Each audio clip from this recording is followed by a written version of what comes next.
nós não temos nenhum conhecimento. São coisas perigosas, são tinturas de plantas com alcaloides. Então você não sabe qual é o comportamento disso dentro de uma alface que não é cozido, que mal é lavado. Então você tem que ter uma precaução. Por exemplo, por mais que você seja uma pessoa orgânica, uma tintura de arruda, ruta chalepense, né, de arruda, tome cuidado com a arruda. Não é uma coisa assim, que numa certa concentração, ele é um inseticida. É um inseticida vegetal, sim, é. Nicotina. Nicotina é um inseticida. Tome cuidado com a nicotina, hein? Sulfato de nicotina é uma coisa natural, mas é extremamente tóxico. Então, o princípio fundamental é, para fazer agricultura com veneno, seja veneno químico inorgânico, químico orgânico, ou tirado de uma planta, é veneno. O correto é você ter um solo com saúde, para que as sementes com saúde desenvolvam uma planta sadia e o alimento seja são. Solo são, planta sã, alimento são, como é que fica a pessoa? Então, essa é a equação. E isso hoje é a equação principal. Por isso que nós estamos falando muito em qual é a microbiologia do solo. Como é que está esse solo? O solo tem saúde? Não tem problema de praga. Isso não é retórica, isso é ciência.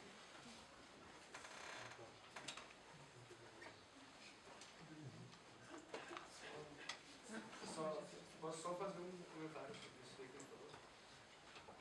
Tá. É que eu vi num livro uma vez de agroecologia para escrever na casa uma receita de um repelente com fumo, sei lá. Tinha várias receitas. E vários continham fumo na receita. Fumo, pimenta, sabão, álcool, um monte de coisa. Um livro. Sim. O que acontece no momento em que você tem uma transição, você tem um desespero, tem um agricultor que está desesperado procurando se libertar dos venenos.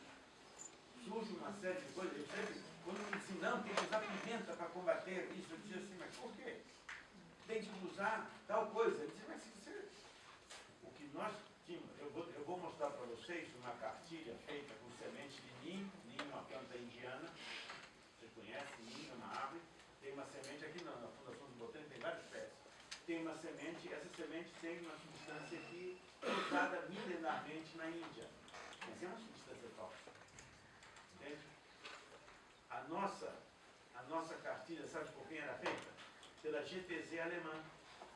Ensinava como extrair o veneno do ninho para você deixar de usar o veneno fosforado, que ela já não fabrica mais, para usar o ninho, para se preparar para o produto que ela vai ter depois de dizer assim, não gasta tanto tempo, olha aqui, ó, compra o nosso. Essa é a lógica. E nós temos que ter gente pensando, se formando, para dizer, não é por aí. O correto é fazer ao contrário. Se eu tenho uma plantação, eu não tenho doença. Isso aí é algo muito mais eficiente, mais barato, mais sadio. Certo? Rapidamente, então, esse processo é um processo.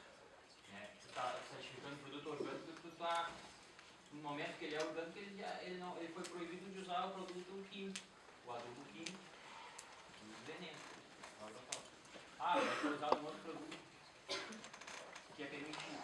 É uma caminhada. Depois, claro, no nosso trabalho de transição de agroecologia da UPAC, tem essas conversas em todas as reuniões, e tem troca de experiência com os agricultores, e sempre falar na fertilidade do solo, que tudo começa na fertilidade do solo, mineralização do solo.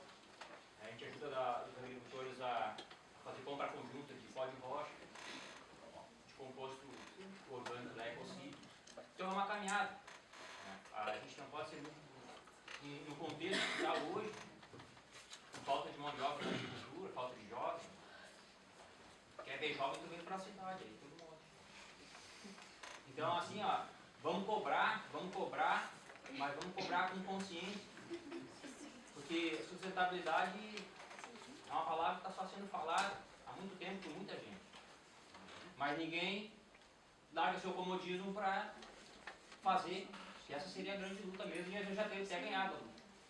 Mas ficar só falando e criticando, e planejar sua vida na cidade, comprando comida em vez de plantar, nós não vamos chegar a lugar nenhum. Desculpa aí o... Tá, não, cara, tem 3 pessoas que estão tampão na fila, foi mal. Cássio, fazer 3. Eu fiquei feliz quando comecei a ver que eu ia entrar nesse assunto mesmo. Mas antes eu só queria fazer uma justiça, porque foi falado muito na questão dos professores que trabalham com agroecologia aqui na Bio. Eu queria muito lembrar aqui o papel do Sérgio, trazendo a questão da microbiologia na nossa cadeira, falando sobre o solo, sobre a importância da microbiologia do solo, e também a do Aldo, falando na genética, na evolução.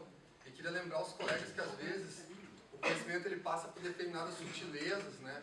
E a gente leva um certo tempo, às vezes, para conseguir digerir algumas sutilezas, né? Dá uma salva de palmas aí para esses professores aí, pessoal.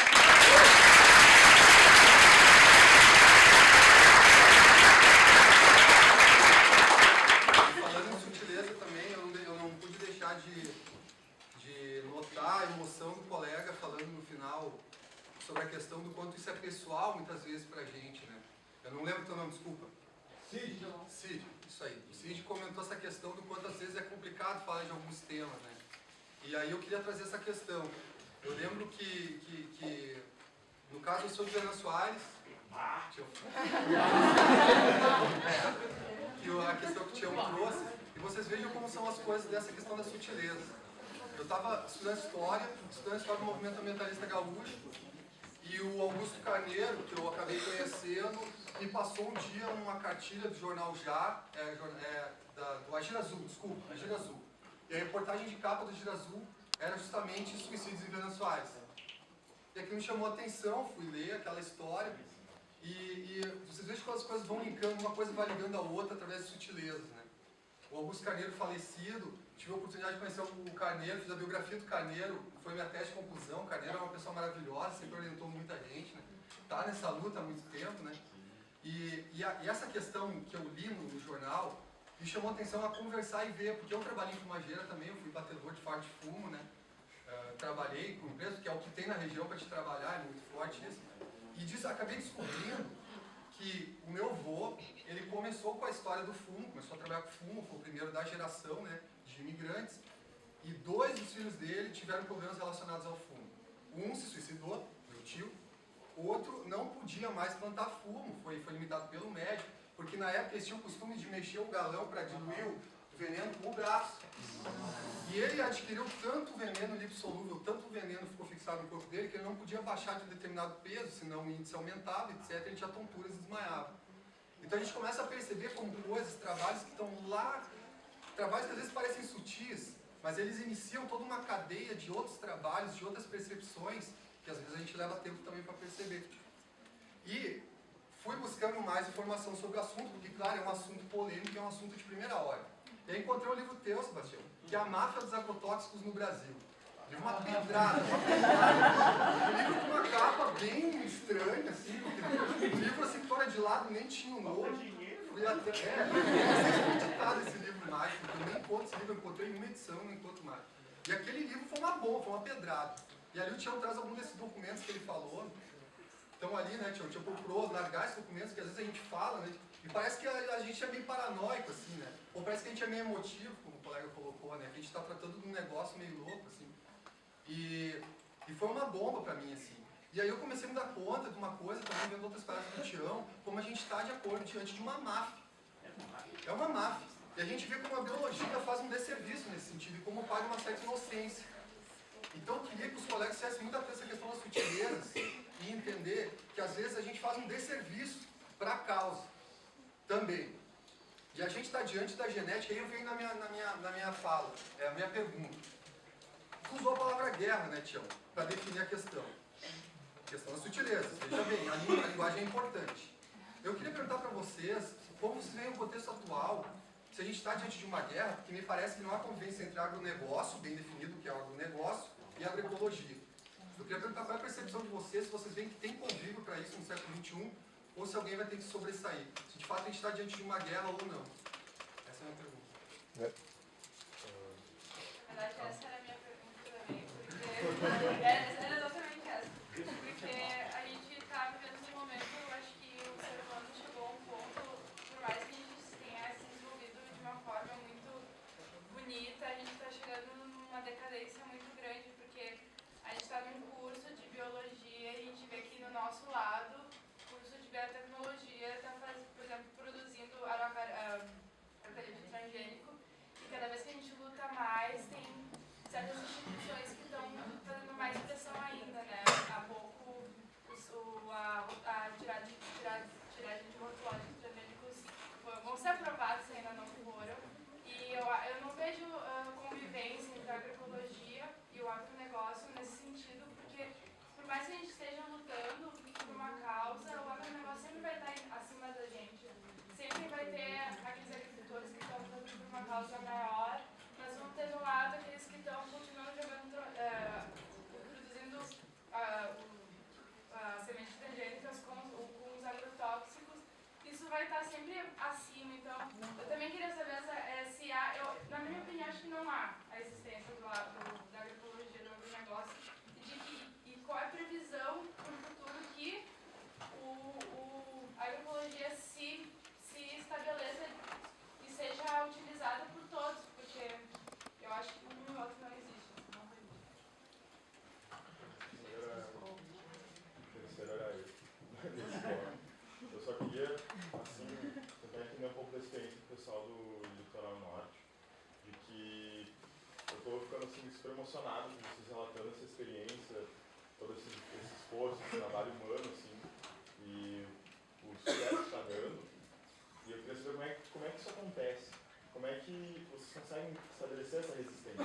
Porque quando eu tenho viajado muito pelo Rio Grande do Sul esse ano, e para todos os cantos que eu vou, se eu consigo ver alguma coisa que não é soja, eu tenho sorte. Sabe? Se eu consigo, e no geral, quando eu vejo algo que não é soja, é eucalipto.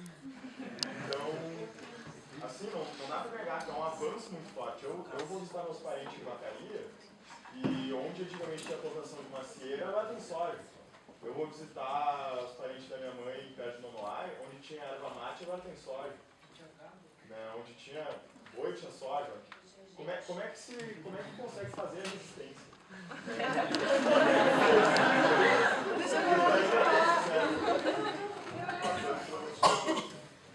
Só rapidinho, alguém não assinou ainda?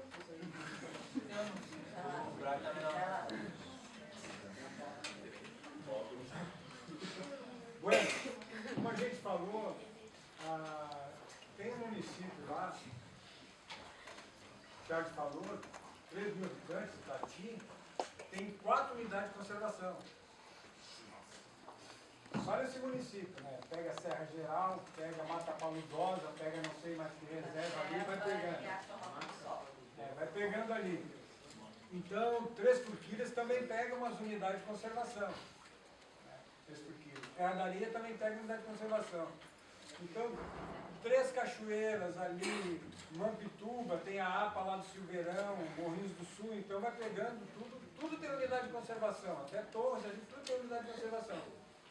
Então, ali onde a gente está situado, digamos assim, uma das regiões mais frágeis do planeta.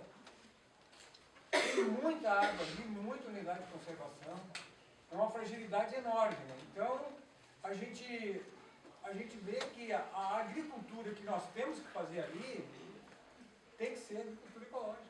Não tem outra agricultura a fazer ali.